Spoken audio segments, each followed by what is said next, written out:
Me licence suspend or cancel కావద్దు అంటే ఈ వీడియోని ఎండ్ వరకు చూడండి. రీసెంట్గా గవర్నమెంట్ ఆఫ్ తెలంగాణ ఒక జడ్జిమెంట్ పాస్ చేసింది కదా. అదే మనకి రోడ్డు మీద పోలీసు వాళ్ళు రోడ్డు మీద వెహికల్స్ ఆపేసి దౌర్జన్యం చేయొద్దు, ఏవైతే ఫైన్ ఫొటోస్ ఉంటాయో అవి వాళ్ళ మొబైల్లో తీయొద్దు, ఇంకా హెల్మెట్ లేకపోతే ఫైన్ వేసి పంపించాలి, అక్కడనే రోడ్డు మీద దౌర్జన్యం చేయొద్దు, ఇంకా కొన్ని ఆర్డర్స్ అయితే వేసింది కదా, ఇంకా ఈ రూల్స్ చేయొద్దు అని. ఆ జడ్జిమెంట్కి అయితే జనాలు చాలా హ్యాపీ ఫీల్ అయ్యారు. ఇన్ఫ్యాక్ట్ మీరు కూడా హ్యాపీ ఫీల్ అయి ఉంటారు.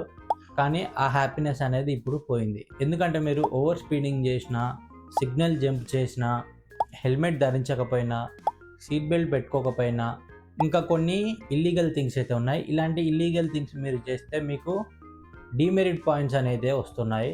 అంటే ఇప్పుడు గవర్నమెంట్ మనకి డీమెరిట్ పాయింట్స్ రూల్ అయితే యాడ్ చేసింది. ఈ డీమెరిట్ పాయింట్స్ 3 ఇయర్స్లో 12 డీమెరిట్ పాయింట్స్ అయితే ఉంటాయి.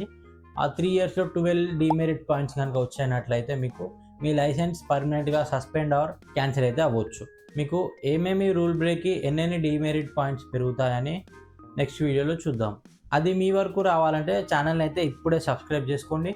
అంతవరకు డ్రైవ్ సేఫ్, థింక్ స్మార్ట్.